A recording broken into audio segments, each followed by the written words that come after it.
अस्सलाम वालेकुम। अच्छा, ये जापान का बच्चे का फ्लीस माल, ठीक है, बहुत ज़बरदस्त माल है और फ्रेश कंटेनर इसका उतरा है। माल की चमक देखें आप, बहुत बेहतरीन चीज़ है।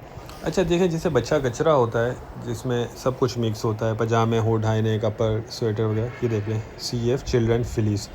तो इसमें भी ये कि फ्लीस स्टफ़ में ये सारी चीज़ें आपको मिक्स निकलेंगी, ठीक है। जापान का है, 100 किलो का बंडल है।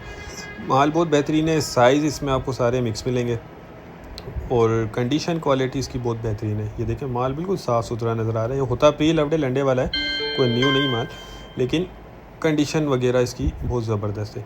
और वज़न भी इसका 100 किलो है। इसके रेट डिस्क्रिप्शन में दिए हुए हैं। कम से कम एक बंडल आपको ऑर्डर करना होगा। बेबी और बाबा दोनों का माल इसमें आपको मिक्स निकलेगा। जिन भाई को चाहिए वो रब्ता कर लें। स्क्रीन पर नंबर चल रहा है, हमारा गोदाम शेरशाह कराची में, ठीक है। चिल्ड्रन फ्लीस के नाम से आया हुआ है। वैसे पजामा हो, ढाईनेक वगैरह हर चीज़ इसमें मिक्स होती है। तो जिनको चाहिए वो रब्ता कर लें। स्क्रीन पर नंबर चल रहा है। कम से कम एक बंडल ऑर्डर करना होगा। बाकी 19-20 की गुंजाइश रखिएगा क्योंकि लंडे वाला माल होता है। तो उम्मीद करता हूँ वीडियो आपको पसंद आई होगी। नेक्स्ट वीडियो तक के लिए हमें इजाज़त दीजिए। अल्लाह हाफिज़।